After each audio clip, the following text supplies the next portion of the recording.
আসসালামু আলাইকুম বন্ধুরা, কেমন আছো সবাই?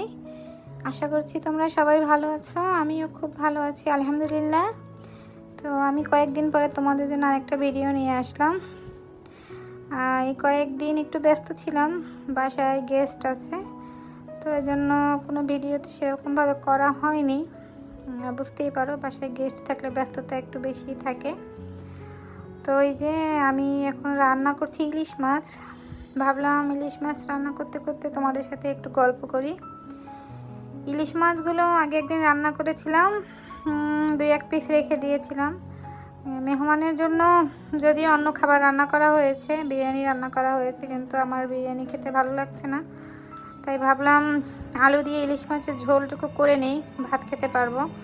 আসলে প্রতিদিন রিচ খাবার খেতে আমার অতটা ভালো লাগে না, তাই একদম হালকা পাতলা করে রান্না করে নিব।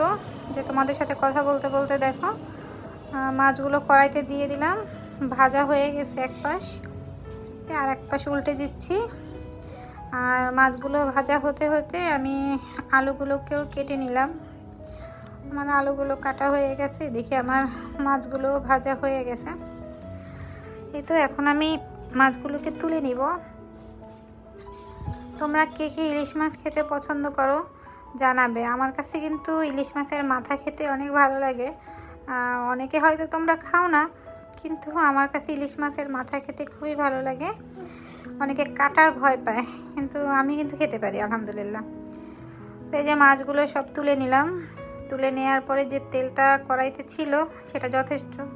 তো তার মধ্যে আমি একটু বাটা পেঁয়াজের দিয়ে দিলাম। পেঁয়াজটা ফ্রোজেন ছিল, তো তাই এবার একটু পানিও অ্যাড করে দিলাম। এই যে রান্না করে নিচ্ছি। আসলে গেস্ট থাকাতে একটু কাজের প্রেশার হয়ে যাচ্ছে, শরীরটাও ভালো লাগছে না। তার মধ্যে কয়েকদিন ধরে রিচ খাবার খাচ্ছি, মুখের রুচিটাও কেমন হয়ে গেছে। যাই হোক, এই যে পেঁয়াজটা আমার কষানো হয়ে গেছে।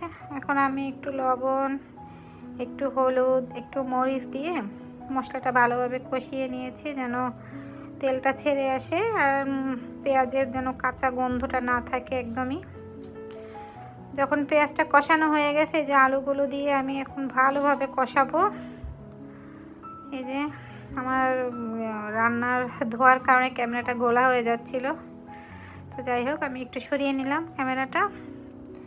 তো এই যে দেখো আমার এটা আলুটা কষানো হয়ে গেছে। আমি এখন এই যে সিদ্ধ হওয়ার জন্য পানি দিয়ে দিলাম। আমি এটা ফুটতে দিব। এই যে দেখো ফুটে আসছে পানিটা, আর আলুটা অনেকটাই সিদ্ধ হয়ে আসছে। এখন আমি মাছ বললে ভুল হবে, মাছ আর মাছের কাঁটা সবই দিয়ে দিলাম। এই তো হয়ে গেল রান্না।